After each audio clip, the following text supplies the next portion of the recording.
अपनों की लाश, आंखों में आंसू, चेहरे पर गम और गुस्सा। ये तस्वीरें हमास के आतंकवादियों की बदौलत सामने आई हैं।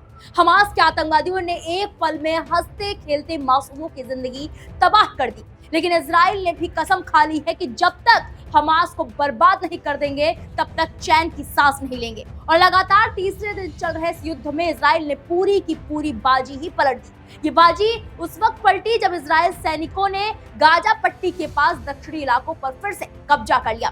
मीडिया रिपोर्ट्स के मुताबिक इजराइल की सेना ने घोषणा की कि उसने हमास लड़ाकों के साथ 3 दिनों की गहन झड़प के बाद गाजा पट्टी के पास दक्षिणी इलाकों पर फिर से नियंत्रण हासिल कर लिया है। हमास द्वारा अचानक किए गए हमले, जिसकी तुलना इजराइल ने 9/11 के आतंकी घटना से की है, उसने देश को झकझोर कर रख दिया। इस जंग में अब तक दोनों देशों के 1200 से ज्यादा लोग मारे जा चुके हैं। सैन्य प्रवक्ता डेनियल हगारी के मुताबिक इजराइल ने अब प्रभावित समुदायों और इलाकों पर नियंत्रण कर लिया है। हालांकि उन्होंने चेतावनी दी है कि कुछ फिलिस्तीनी आतंकी अभी भी इस क्षेत्र में छिपे हो सकते हैं।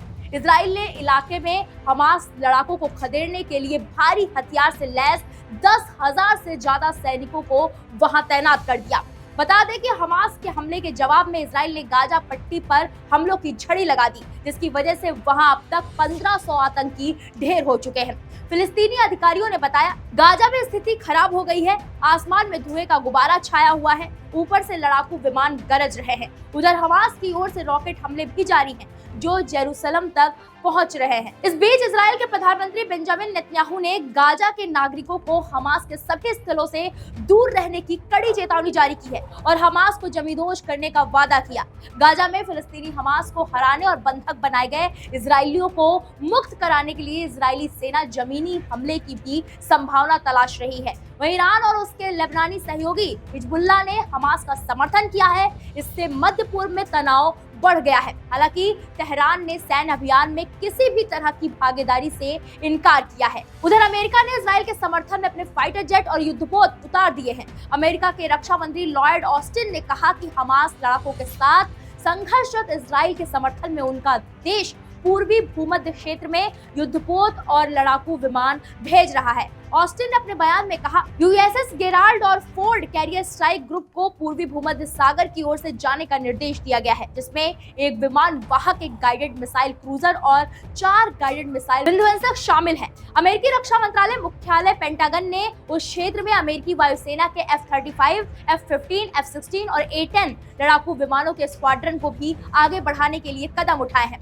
अमेरिका इजराइल रक्षा बलों को युद्ध सामग्री सहित अतिरिक्त उपकरण और संसाधन तेजी से उपलब्ध कराएगा। इजरायली मीडिया ने सरकारी अधिकारियों के हवाले से अपनी रिपोर्ट में कहा है, अमेरिका ने यह फैसला हमास द्वारा इजराइल में हजारों रॉकेट दागे जाने के बाद लिया है, जिसके बाद इजराइल और फिलिस्तीन के बीच संघर्ष तेज हो गया है और अब तक कम से कम 900 इजरायली मारे जा चुके हैं। गाजा में फिलिस्तीनी स्वास्थ्य मंत्रालय के मुताबिक इजरायली सेना ने हमास द्वारा नियंत्रित गाजा में हवाई हमलों से जवाब दिया है, जिसमें कम से कम 313 फिलिस्तीनियों को मौत के घाट उतारा जा चुका है। इससे पहले इजराइल के सुरक्षा मंत्रिमंडल ने आधिकारिक रूप से घोषणा की कि वो आने वाले दिनों में गाजा में सार्थक सैन्य अभियान चलाएगा। वहीं इजराइल के पीएम ने कहा है कि हमास ने युद्ध शुरू किया है तो अब खत्म हम करेंगे। कुल मिलाकर जिस तरह से इजराइल के सैनिक एक-एक हमास आतंकियों को चुन चुन कर मार रहे हैं, उस हिसाब से हमास का बहुत बुरा अंत होना तय है। इस खबर पर आपकी जो भी राय है हमें कमेंट बॉक्स में जाएं और जरूर बताएं। वीके न्यूज, राष्ट्र के नाम।